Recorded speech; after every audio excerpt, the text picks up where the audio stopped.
kaya dito sa kwarto nito, pwede kayo magpatulog kahit sa kwarto ng bahay na po.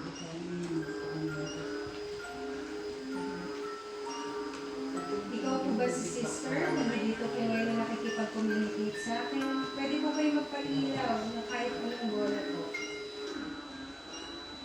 Mabait siya. Yung touch niya pala sa buko kanina, parang anak. Tawagin mo sister. Oo. Carpet. Sister. Oo. Carpet. Tawagin mo siyang sister. Sister Happy. Oo. Hindi, ang pangalan ng manager dito, Patricia sa Arut. Kasi ang Sister pangalan mo? Sister Patricia. Oh, carpet, I know you will take the rights, mommy. Kayo po ba si Sister Patricia? Miss Patricia. Magkapangalan po ba tayo? Guys, I came from a girl's blood. Leonard, pangatlong pangalan. Sige po sister, kung kayo po si Sister Patricia or Sister Ruth po, pwede po kayong magpalito ng Salde, salde, alis ka dyan, salde. Salde, alis ka dyan, salde. Salde. Salde, alis ka dyan.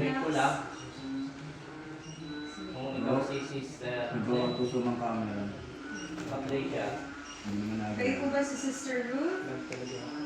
Sister Ruth sa titing, Hindi, hindi siya si Sister Ruth. ay hindi, Hindi po. Patricia, no?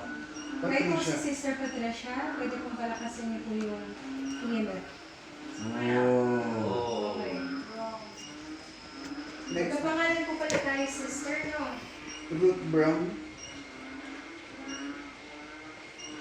Magkapangalan kami. Okay lang po ba? Makikipag-communicate ako sa inyo. Ito pong ball na nasa harapan ko. Malapit po kayo, okay lang po. Alam ko mabalik kayo. Hindi po kayo anything bad. Pwede niyo po patulogin yung bell. Meron po ba kayong message for anyone? Meron po ba kayong gustong ipagpapalit Salde, salde. sa amin? Salde. Kailangan niyo po ba ng dasal? Ay, hindi lang mo. Hindi lang ito.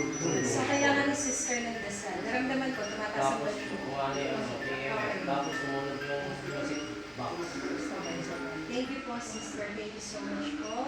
Marami pong salamat. Sige po, makikipag-communicate. Okay lang po maging dyan si Takot dito.